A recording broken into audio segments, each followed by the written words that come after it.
Shalom, salam sejahtera bagi kita semua. Saudara sekalian yang dikasihi oleh Tuhan, pada saat yang indah ini yang Tuhan berikan pada kita, marilah kita merenungkan kebenaran firman Tuhan dalam kitab Kejadian pasal 39. Saudara sekalian, ayatnya yang pertama sampai dengan ayat yang ke-23 ini merupakan satu rangkaian berkaitan dengan Yusuf yang dibeli oleh Potifar. Kemudian Yusuf dipercayai oleh Potifar untuk menjadi alat Tuhan yang sangat luar biasa. Pokok bahasan pada kesempatan ini adalah Tuhan menyertai Yusuf karena iman dan kesetiaannya. Saudara-saudara yang dikasihi oleh Tuhan, firman Tuhan dalam ayat yang pertama berkata kepada kita semua, adapun Yusuf telah dibawa ke Mesir, dan Potifar seorang Mesir pegawai istana Firaun, kepala pengawal raja, membeli dia dari tangan orang Ismail yang telah membawa dia ke situ. Dan saudara sekalian, ini merupakan satu peristiwa yang sangat dahsyat dan sangat mengerikan, karena Yusuf yang boleh dikatakan dibenci oleh keluarganya, dibenci oleh saudara-saudaranya, dan dibuang, dan akhirnya diketemukan oleh orang Ismail dan dibawa ke Mesir dan dijual untuk menjadi budak belian. Tetapi kita tahu, saudara sekalian, bahwa apa yang dilakukan Tuhan sangat luar biasa, bahwa dia adalah seorang hamba, seorang budak di rumah Potifar, dan Yusuf di sana dia sangat dihormati dan disenangi. Sehingga apa yang dilakukan oleh Yusuf dalam mengerjakan tugas-tugasnya dikerjakan dengan baik, dan dia melaksanakan semuanya dengan baik, seperti terungkap dalam ayat yang kedua. Tetapi Tuhan menyertai Yusuf sehingga ia menjadi seorang yang selalu berhasil dalam pekerjaannya.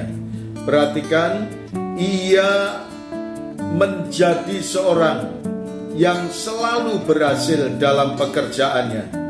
Maka tinggallah ia di dalam rumah tuannya orang Mesir itu. Budak biasanya tidak hidup bersama-sama dengan majikannya, tetapi di sini kita tahu bahwa Yusuf orang yang dibeli dan dikatakan sebagai budak belian, tetapi ditempatkan di rumah dan bahkan dipercayai oleh tuannya untuk mengatur rumah tangganya, untuk melakukan aktivitas-aktivitasnya dengan baik. Tetapi godaan juga ada, saudara sekalian, bahwa istri Potifar, dia senang dengan Yusuf karena perawakannya yang baik, wajahnya yang tampan, yang elok dan menarik. Dan itu merupakan satu godaan. Tetapi kita bersyukur karena Yusuf yang dekat dengan Tuhan, rupanya Yusuf tetap menjaga kekudusan dan dia tetap kuat menghadapi godaan, cobaan maupun tantangan. Karena anugerah Allah yang menjadikan dia lebih daripada seorang pemenang atas godaan kuat untuk berbuat kenajisan. Jadi Yusuf tetap mampu mengalahkan semuanya itu, dan kita tahu bahwa Tuhan tidak pernah meninggalkan dan tidak pernah membiarkan kepada Yusuf. Demikian pula saudara sekalian, ketika dia tidak mau diajak untuk berselingkuh, rupanya fitnah terjadi dan lain sebagainya untuk menjatuhkan Yusuf. Namun kita tahu bahwa penjara tetap menerima dan tetap menghukum kepada Yusuf. Namun Tuhan mempercayakan kepada kepala penjara itu untuk melihat bagaimana keberadaan Yusuf. Rupanya Yusuf dihormati, Yusuf mampu menghibur, Yusuf mampu melaksanakan semuanya dengan baik. Akhirnya di penjara pun dia juga dipercayai perkara-perkara yang baik.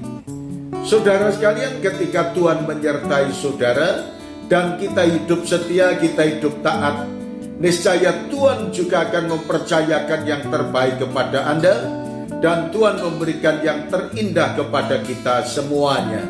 Terima kasih Tuhan Yesus. Pada saat ini kami bersyukur karena pimpinan dan penyertaan dari Engkau. Kiranya Engkau memberkati dalam kehidupan setiap anak-anak-Mu. Dalam nama Tuhan Yesus kami berdoa. Amin.